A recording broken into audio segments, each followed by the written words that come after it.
حضرت عائشہ صدیقہ رضی اللہ تعالیٰ عنہ فرماتی ہیں ایک عورت تھی اور اسے نبی پاک صلی اللہ تعالیٰ علیہ وسلم نے وہ کلمہ پڑھ کے مسلمان ہوئی، مدینہ طیبہ آ گئی تو حضور نے مسجد نبوی شریف میں اس کے لیے مکان، ایک سادہ سا کمرہ ساتھ مسجد کے بنوا دیا، وہیں رہنے لگی۔ اکثر وہ سیدہ طیبہ کے پاس آتی تو حضرت عائشہ صدیقہ رضی اللہ تعالیٰ عنہ فرماتی ہیں وہ بڑی باتیں سناتی اور آخر میں کہتی وہ ہار والا دن بھی بڑا عجیب دن تھا اور میرے رب کی قدرتوں کا دن تھا، وہ بھی بڑا عجیب دن تھا۔ سیدہ عائشہ صدیقہ رضی اللہ تعالیٰ عنہ ایک دن فرمانے لگی کہ تو ہار والے دن کا بڑا ذکر کرتی ہے، وہ کیا دن تھا؟ تو خاتون کہنے لگی اماں جی وہ دن تھا جب میرے رب پر بھروسہ اور مضبوط ہو گیا، جس دن میرا اپنے رب پر توکل اور بڑھا، میرے ایمان میں یقین میں اور پختگی آئی۔ کہنے لگی میں ایک گھر کی کنیز تھی، نوکرانی تھی، اس گھر میں ایک بچی تھی جس کے پاس سونے چاندی ہیرے جواہرات کا ہار تھا۔ اس زمانے میں چمڑے کے اوپر لوگ ہیرے جواہرات لگاتے تھے، کئی دفعہ سرخ رنگ کے چمڑے پہ لگائے جاتے تھے، وہ بچی پہنتی تھی تو کہتی ہوں بچی کے اس نے اتار کے رکھا یا اس سے گرا وہ ہار تو چیل اسے اٹھا کے لے گئی گوشت سمجھ کے اور میرے سامنے اٹھا کے لے گئی۔ گھر والوں نے مجھ سے پوچھا، یہ بخاری میں موجود ہے، گھر والوں نے پوچھا مجھ سے کہ وہ ہار کہاں ہے تو میں نے کہا چیل اٹھا کے لے گئی۔ گھر میں کچھ چوری ہو جائے تو سب سے پہلا الزام کس پہ لگتا ہے؟ ملازمین پہ۔ کہتے انہوں نے مجھے بڑا مارا، بڑی تکلیف تھی، حتیٰ کہ میری شرمگاہ تک کی تلاشی ہوئی، میری عزت اتنی خراب کی میں بتا نہیں سکتی۔ میں نے اپنی زندگی میں ایک واقعہ دیکھا، ایک امیر گھر میں چوری ہو گئی، ملازم کو اتنا مارا کہ وہ چارپائی پہ پڑ گیا، پولیس والوں سے اتنی مار پروائی گئی کہ وہ بیچارہ چارپائی پہ پڑ گیا اور پھر وہ اتنا بیمار ہوا اور کچھ دنوں کے بعد پتہ چل گیا کہ چور تو اپنا بیٹا ہے ان کا، پھر اس کا انتقال ہو گیا۔ اب وہ سیٹھ صاحب اور گھر والے آ کے مرنے والے کے کان میں معافی مانگ رہے ہیں، کان میں۔ تو میں نے ان سے پھر کہا تھا کہ یہ تو اب چلا گیا ہے، تمہارا زور چلتا تھا نا تو تم نے قانون خریدا اور تم نے اسے جتنا ہو سکا تم نے اسے مار پڑوائی، تمہارے پاس جو عدالتیں تھی تم نے وہاں کاروائی کی، اب ایک عدالت قیامت کے دن لگے گی۔ یہ کمزور تھا نا، کچھ کر نہیں سکا۔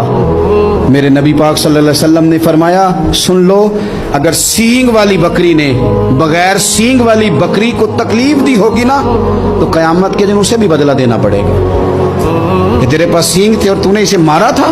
وہ خاتون عرض کرتی ہے سیدہ عائشہ کی خدمت میں کہ مجھے بڑا مارا، مجھے تکلیف دی، میں کہہ رہی تھی کہ میرے سامنے چیل لے گئی ہے پر وہ نہیں مان رہے تھے، اماں جی انہوں نے مجھے بڑا مارا۔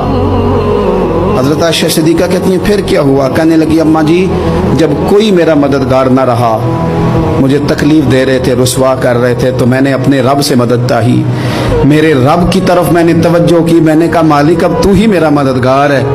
کہتی ہے وہ مجھے مار رہے تھے تو وہ چیل جو ہار لے گئی تھی وہی لے کے واپس آ گئی اور ہمارے سروں کے قریب لا کے اس نے جب اس ہار کو پھینکا وہ مجھے چھوڑ کے سائیڈ پہ ہوئے، وہ میری بے گناہی جان گئے، لیکن آپ کو بتاؤں اس دن سے میرا اپنے رب پر یقین اور بڑھ گیا۔ مجھے سمجھ آ گئی کہ جب انسان پورا ٹوٹ جاتا ہے اور جب کوئی چاروں جانب اس کا مددگار نہیں ہوتا تو رب تو ہوتا ہے نا، اللہ تو اس کا مددگار ہوتا ہے نا، وہ تو پھر اپنے اس بندے کی مدد کرتا ہے نا، پھر وہ تو توانائی دیتا ہے نا، وہ تنہا نہیں چھوڑتا، وہ تو آنسوؤں والوں کے آنسوؤں پہ بڑا کرم فرماتا ہے، وہ تو قسم پرسی میں آ جاتا ہے، اس کی رحمت بڑھ کے استقبال کر لیتی۔ سیدہ طیبہ طاہرہ حضرت عائشہ صدیقہ رضی اللہ تعالی عنہا کہتی ہیں حضور کا نا سر میری گود میں ہے،